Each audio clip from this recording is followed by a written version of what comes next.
So, Mike, we've been chatting a lot about do-it-yourself investors, and we come across it a lot, especially in markets like this where everyone seems to get lucky. They pick a couple stocks and they think they're the next Warren Buffett. Hmm. Um, when we're meeting with these people and reviewing the portfolios they've built and seeing how they are constructing their accounts, what are some of the biggest mistakes that you're seeing? I think I can pinpoint it to a couple specific things. And I know it's funny that we're going over this today because we did a little short video on it the other day. But I think the first thing is, especially in this environment with the flow of information and data, that I think it's the misinformation that comes through social media. I think a lot of retail investors right now, they spend a lot of time on social media, whether it's Facebook or Instagram or TikTok or whatever it is. And there's just this assumption that if someone's on social media, that they know what they're talking about. So I constantly get calls from clients about things that were posted on social media. Like, does this make sense? Can you do this? Can you do that?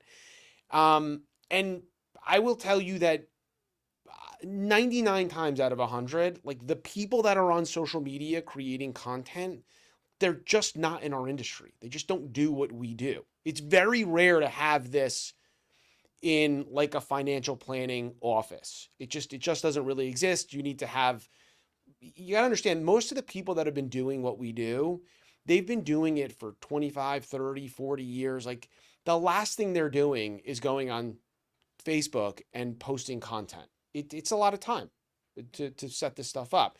So what you end up with is somebody that doesn't have a job, they live in their parents' basement, and they're just trying to make a name for themselves. And that's the advice and guidance I see retail investors leaning towards.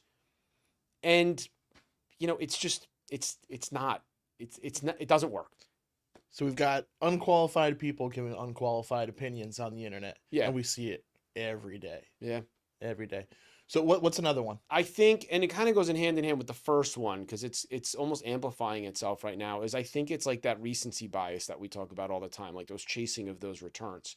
You've gone through 3 years. You're in a secular bull trend right now, so you have momentum behind growth inside of the economy. There's a lot of money in the economy, and so you're getting this like you've had this 3 year bull market run, and it's been on the heels of like a very you know narrow market. So you're getting rate of return or you're seeing rate of return from just like a handful of specific positions. So it's this concept that, if I buy an ETF in semiconductors or I buy an ETF in technology or I just buy the Qs and it's worked for 1 or 2 or 3 years, like it's just going to continue to work.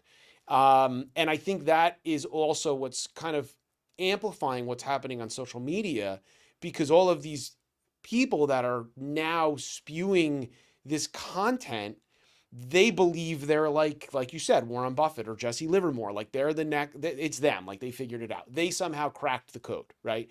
And so it's that concept that like I'm buying something today, it's going to continue to work tomorrow, and we just all know that like there's always a reversion to the mean. Markets don't trade like that. So it's just a function of time before there's this whipsaw event.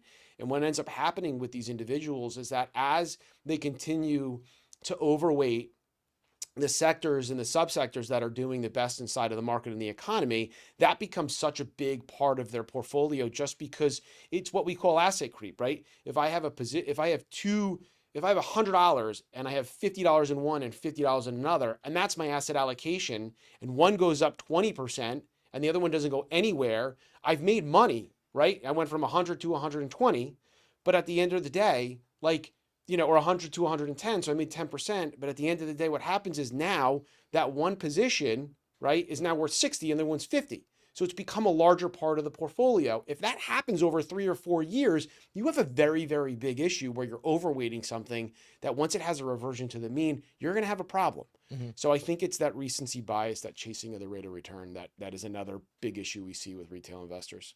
I can think of one example, a great example of a do-it-yourselfer who did that. And I'm sure it'll come to mind for you. But we when this individual, he'd see a position moving after it already moved for the most part, and instead of building a small allocation to his portfolio, he'd he'd take like a 40% position in it, and then get mad when it didn't continue to go up. But so, we see a lot of that, the recency bias, people getting, you know, getting into the play late. But what's another one that you see? I think, yeah, I think the only other, well, there's one or two more that are pretty, you know, pretty evident with retail investors. I think it's the like focusing on the returns instead of the desired outcome.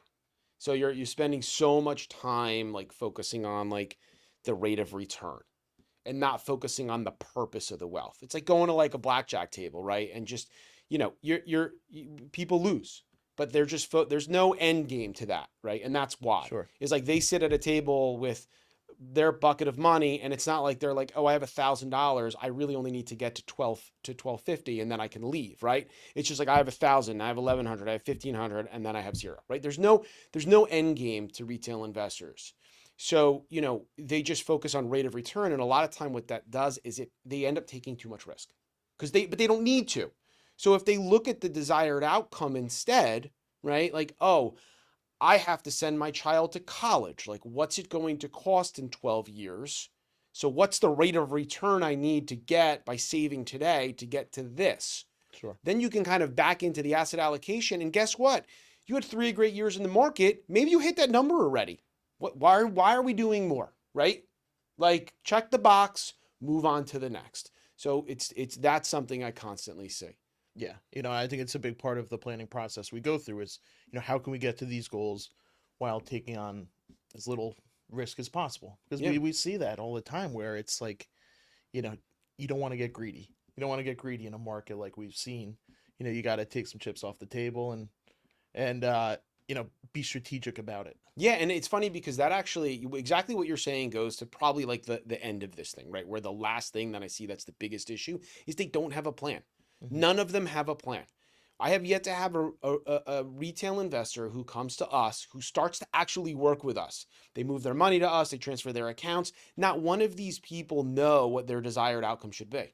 Sure. They don't have a financial plan. So how do you know where you're going how do you know how to get somewhere if you don't even know where you want to go? Like, I just don't understand that. It doesn't matter the level of wealth either. We have, private client, you have private wealth, we have high net worth, we have ultra high net worth. Granted, goals and aspirations are different with all those people, right? Somebody who has $50,000 or has 500 or has 5 million or has 100 million, the aspirations are totally different. The desired outcomes are different, but it doesn't change the fact that you still have a fundamental basis on what your wealth needs to do for you in the next 3, 5, 10, 15, 20, 50 years. Hmm. So start with the plan, understand where you need to go, and then we can back in to the asset allocation to get us there in the most prudent manner and fashion. And that's, I think, those are like the four big things that I typically see when we're talking to retail investors is like problems that they're making inside of their portfolios. Yeah. It's so important to have a plan because it really is the guideline for everything we do. Yeah, exactly. Exactly. So start with the financial plan, forget all the other noise, and then we can worry about the other stuff after.